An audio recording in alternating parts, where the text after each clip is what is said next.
Hello, welcome to the Wargaming Society's first Let's Play series. We are going to be playing against another YouTuber whose name is the Mack. He's been on YouTube for a couple years now, and he covers a lot of wargame design studios and other historical strategic type games. So his channel will be in the links, so you should go and check him out. He's got some good stuff there. But anyway, we decided on a scenario inside the Renaissance game that I'm gonna load up here.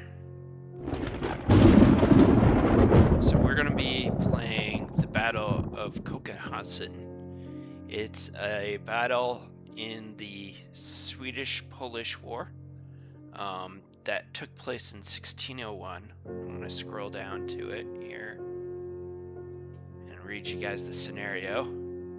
The Swedish army under the Kokenhausen, I'm not really good at Polish or Swedish names, so you'll have to excuse me a little bit, have adopted a strong defensive position with one flank resting on the Deswine River and the other protected by a dense forest and wagons in the center. The Swedes have had time to strengthen a ruined farm, so it will be tougher for the enemy cavalry to overrun their guns and infantry. The Poles and allied Lithuanians will have a difficult time assaulting the position. So I'm going to be playing as the Poles and the Lithuanians, and if you guys want to know more about why this battle is happening and kind of the background behind it, I did create a prelude video for this that you guys can go check out. I'll also put that a link to that in the description. But anyways, I'm gonna get this started here. We're gonna be doing a play by email, so I'm gonna set that up. Okay. So I'm going to be playing Fog of War, and we're going to be using, or I'm going to be playing Side B, and we're going to be using Fog of War. I'm going to give you a quick look at the rule set that we agreed on. So here are the rules that we're going to be using. I think most of these are pretty standard. The one kind of difference that we're going to be doing is we're going to be using manual defensive fire. And the reason we decided on this was to kind of make it more accurate to the time period, and so that we don't have a lot of videos for each turn. I'm basically going to collect each turn as we play it and only release one video per turn, because this basically breaks it down into different phases. So you have you move your guys, and then there'll be opportunity for defensive and opportunity for offensive fire, and then melee attacks, all in their own phases. As opposed to when you don't use it, a lot of those phases can happen in the same turn before you pass it to your opponent. So I'm going to start up the game here. Okay.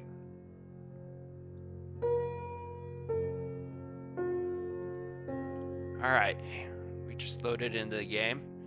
As a side note, if you do want to play this scenario, the game does not come with icons and flags for Sweden and Poland, or the Polish-Lithuania Commonwealth. I created a mod to match the different forces. You can see up here the flags changed, and the Swedish over here as well. That's available too. If you would be interested in that, you can let me know, and I can hook you up with that. These games are highly moddable when it comes to the icons. They're pretty easy to change if there's something historical that you want to change, or if you just want to change flags to be different or something like that. That's pretty possible. So we're on turn 1 here, and basically it looks like I'm gonna break out my pencil here to kind of show you guys what I'm thinking.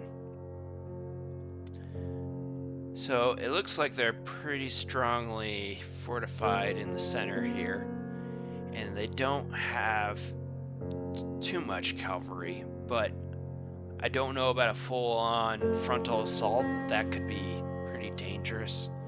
I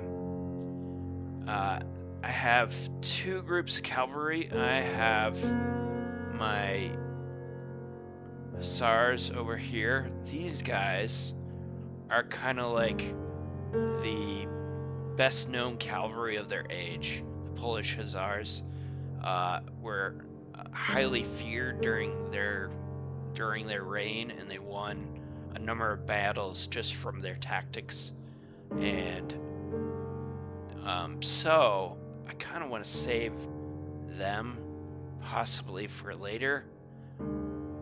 So what I'm thinking is I have the second group of cavalry back here, the Lithuanians, and I'm thinking of potentially kind of using them as a diversionary force, because I would really like to. So here's what I'm thinking. I'm thinking about swinging my Lithuanians around like this and this, and then trying to bring them down here to hopefully bring this cavalry in and this cavalry in, and then once that happens, I'm gonna slowly advance these guys, the hussars, and then hopefully if we're able to draw them, then I can rush the hussars around and try to get around to the back of the infantry, all while slowly advancing my artillery and my small group of infantry back here. So that's the general plan. I don't know if it's gonna work. It's kind of similar to what happened historically, so we'll see how this goes. So we're gonna start out here. Let me switch back to my pointer.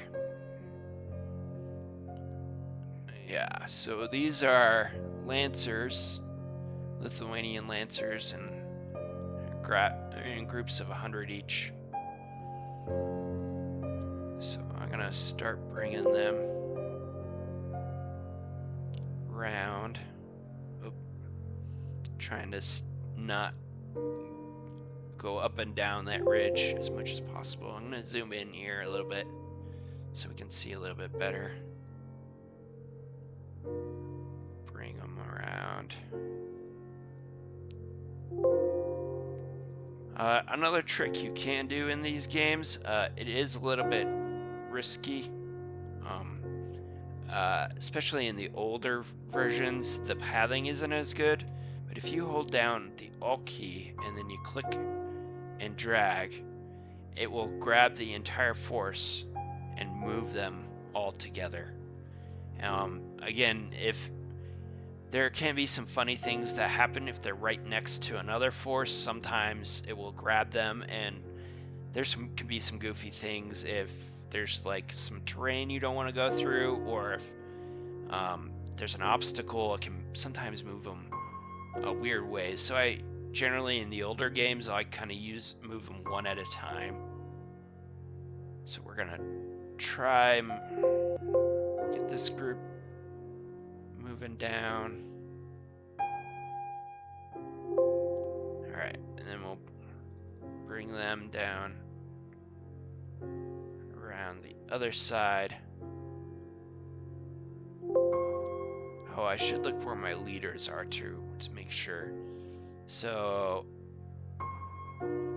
we have 2 leaders for the Lithuanians. Or no, just one. This guy, the Hetman is his name.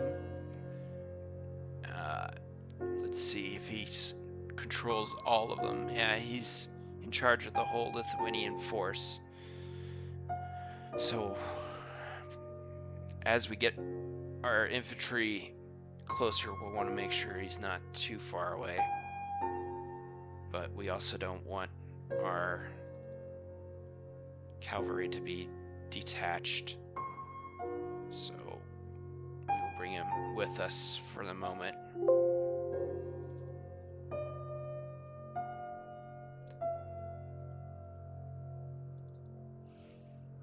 Alright, we're gonna move him down there. I always get nervous when moving my forces near other forces because I've had some odd things happen before. Alright, so they're in good place. I'm just gonna move these guys up a couple spots for now.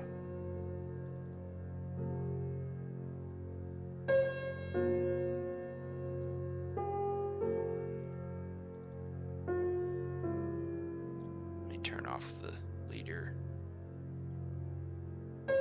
movement.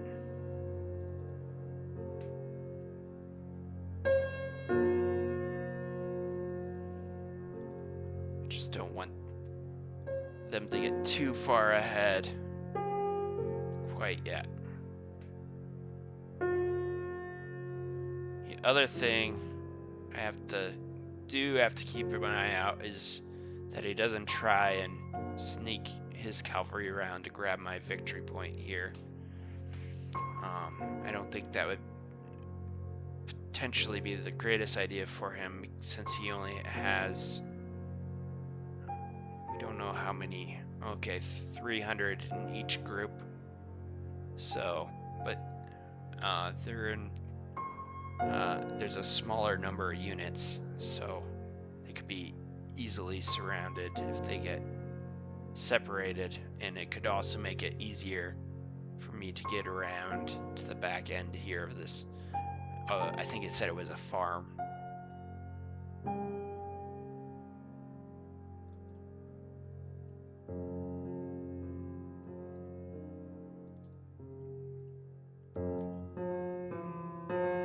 Alright, and I don't think my artillery is in range of anything right now. We can double check that with this button. Doesn't appear so. Usually it will bring up a dialog screen when you will click on that if anything is in range. So we're gonna limber them up and get them moving up a little bit.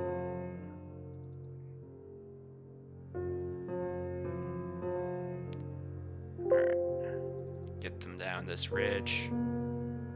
Hopefully move them closer to this ridge to get some fire on the farm. We will change. Can we change? These are what are these? These guys are actually shot, so they have muskets, and these guys are just spearmen. Okay. So we're gonna move them up like that. And move them down the hill.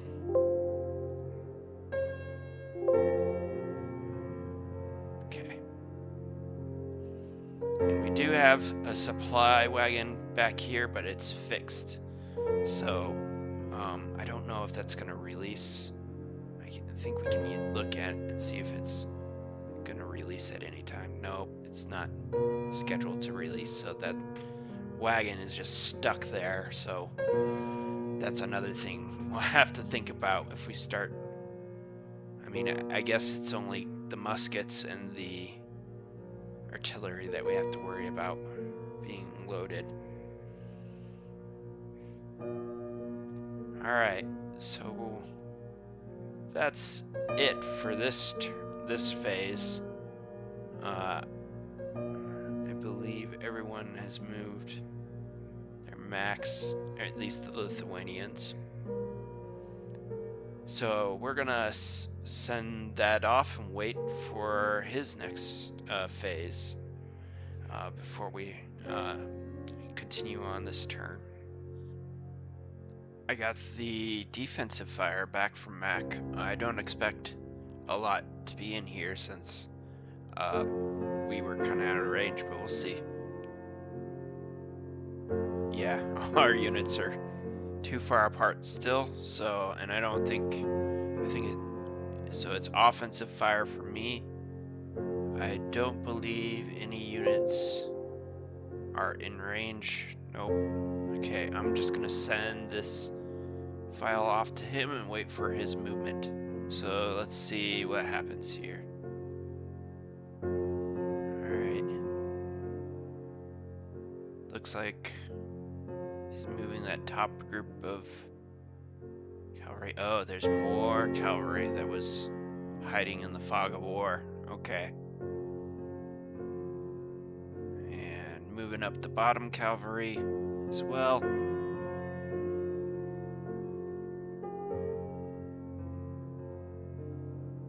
I think our plan is still gonna potentially work here. We'll have to see. He is angling. So this is defensive fire for me next, but I don't think there's gonna be anything to do, and then it's